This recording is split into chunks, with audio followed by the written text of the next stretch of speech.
Hi, I'm Mr. Guy, and today I'm going to review the Hong Kong's Museum of History's new exhibit, The Hong Kong Story. It has only taken 6 years for them to put in a new exhibit, and the museum still isn't finished yet. The short version of this review is that it should have been called The Hong Kong Propaganda Story. For within this exhibit, they have decided that stretching to show how Hong Kong has always been attached to the mainland is far more important than trying to establish history. The good news is that the admission to this exhibit is free, and then it goes down from there. For within the exhibit, the museum loosely plays with historical facts. While the facts are generally true, what is missing is the context around those facts. In fact, it seems that when facts are opposite to what the museum says, they are conveniently left out. Let's take a look. First, there are several rooms that show early Hong Kong history and how the people of Hong Kong had a tie to China. This might be true for some people and family groups, but it is not true for all of Hong Kong. Hong Kong was generally seen as an appendix to China. It was there, but left alone until something happened. Then China took notice and responded. One of the things that happened was pirates. Implied at the museum was that piracy wasn't serious until the late 1800s. This is historically false. Pirates were operating in and around Hong Kong for at least a couple of centuries before that. In fact, it was pirates that made the Chinese government take notice for when the pirates attacked government boats. Then the government would send and station troops there until it became expensive and they were withdrawn until the next major pirate attack. It also stated that the British government finally took the pirate issue seriously when the British established an anti-piracy office in 1914. Since the establishment of Hong Kong as a British colony, the government had always taken the issue of piracy seriously. In fact, the Battle of Tai Ho Bay in 1855 ended the pirates as a serious threat to shipping.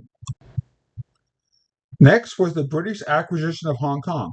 According to the museum, Communist China has never recognized the various treaties with the West, known as the unequal treaties.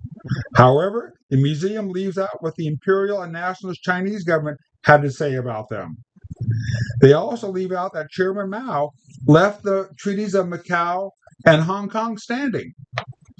They also leave out treaties with Russia that took away Chinese lands and is still recognized today by the China government.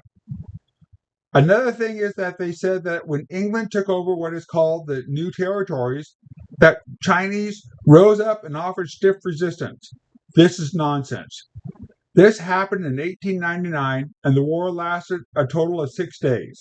In fact, the Chinese resistance only had about 2,500 people to muster and suffered about 25% casualties. After the war, the Chinese leaders mostly had the idea that the uprising was a bad idea and it should be forgotten. Finally, you'll be hard-pressed to find Western faces in the exhibit.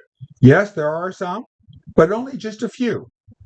Again, the museum tells you that it was because of the Chinese in Hong Kong and not the British that Hong Kong is the city that it is today. This brings up the question of what would Hong Kong be if the British didn't take possession of it. The answers are many, but it would seem that today it would be a small fishing village with some industry on it. I say this because if Hong Kong was just another Chinese city, then in 1938, when Japanese forces occupied Guangzhou, they would have continued south and captured Hong Kong. Then Hong Kong wouldn't endure just over 3.5 years of occupation, but double that. Also, Hong Kong would have suffered during the Chinese Civil War. Plus, many people from here would have been drafted in the Chinese army and sent to fight in Korea in the early 1950s. Hong Kong would have also been a participant in Chairman Mao's Great Leap Forward, as well as the Cultural Revolution. Many people fled communist China for Hong Kong. If Hong Kong was communist, then where would these people flee to? Unless you're part of a tour or a school group, I would seriously miss this exhibit until they change it into something more balanced. It reminds me of something I might step into in the gutter on a hot summer day and which smells equally unpleasant. I give it two paws down, way down.